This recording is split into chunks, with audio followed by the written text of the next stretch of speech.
ताकि आप लोग डिसअपॉइंट ना हुआ करें। जब भी हमारे जहन में आता है कि कल से या अगले महीने से मैंने जिम ज्वाइन करना है, तो हमारे जहन में सबसे पहली बात क्या आती है, यार ये फैट्स तो कम हो जाए। और फैट जहन में आती है तो बैली होती है। हम कहते हैं यार ये बैली शेप अप हो जाए ना, मैं बिल्कुल बाकी मैं सारा फिट हूं।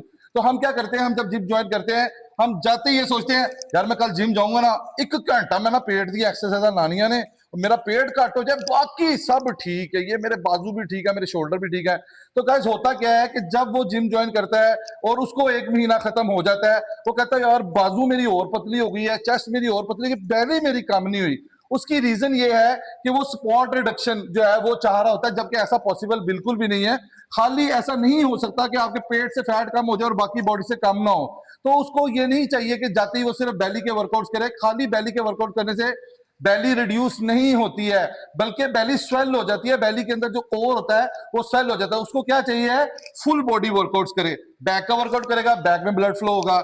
आर्म्स का करेगा, आर्म्स में, बाइसेप में, शोल्डर्स में, लेग्स में। जब ब्लड फ्लो होगा बॉडी में तो क्या होगा, एक्सरसाइज करने की वजह से कैलोरीज बर्न होती रहेंगी। और जब वो एक अच्छा डाइट प्लान फॉलो करेगा जिसमें ज्यादा कार्बोहाइड्रेट्स और ज्यादा फैट्स नहीं है, जाहिर सी बात है जब बॉडी में बाहर से फैट्स नहीं जाएंगी और अंदर से कैलोरीज और फैट्स बर्न होंगी, तो वो क्या होगा, बॉडी से फैट निकलती जाएगी, बॉडी लीन होती जाएगी। तो क्या होगा कि आपकी जब बाहर से कैलोरीज कम आ रही हैं, अंदर से बर्न हो रही है, तो बॉडी शेप अप होती जाएगी। इसीलिए स्पॉट रिडक्शन जैसी कोई चीज नहीं होती। मेरी भी सारी क्लाइंट्स यही कहती हैं, फायदा हमारे बाजू कम हो गए हैं। कोई हमें देख के कहता है आपका मुंह पतला हो गया है, लेकिन पेट तो वैसे का वैसे ही है। तो जो पेट है ना वो आखिर में जाता है, क्योंकि पेट पे होती ज्यादा फैट है। अगर यहाँ पे हमारी 20% है, यहाँ 20% है, तो यहाँ 50% है।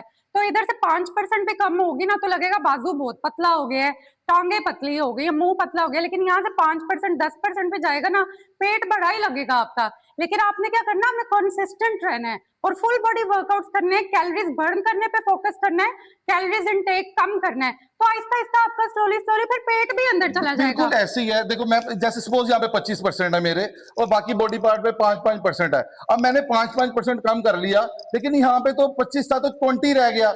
अब मेन काम शुरू हुआ है।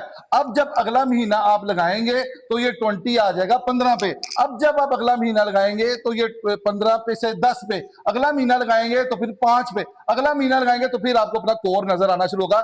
और हम जाते ही कहेंगे जब 5-5% पूरी बॉडी से खत्म हुआ है ना, मेरी बाजू और पतली हो गई, मेरी ये शोल्डर्स और पतले हो गए, नहीं, ये एक प्रोसेस है। फैट ने हर जगह से उड़ना है, गर्दन से सबसे पहले उड़ता है, बैक से उड़ता है। तो आपने ये नहीं सोचना कि मेरी बैली तो जा नहीं रही यार, मैं जिम को क्विट कर दूं। आपने जिम लगाते रहना है, बट कंसिस्टेंट रहना है बैली पे, क्योंकि स्टोर ही ज्यादा हुआ होता है और हम चाह रहे होते हैं सबसे पहले यहां से निकले। ऐसे पॉसिबल नहीं है, पूरी बॉडी से प्रॉपर परसेंटेज से निकलता है और यहाँ पे ज्यादा जो होता है, इसलिए यहाँ पे थोड़ी सी देर लग जाती है। तो डोंट बी डिसअपॉइंटेड, आपको कॉन्टिन्यूस रहना है, रेगुलर रहना है, गिव अप नहीं करना, फिर प्रॉपर बॉडी की शेप होती है।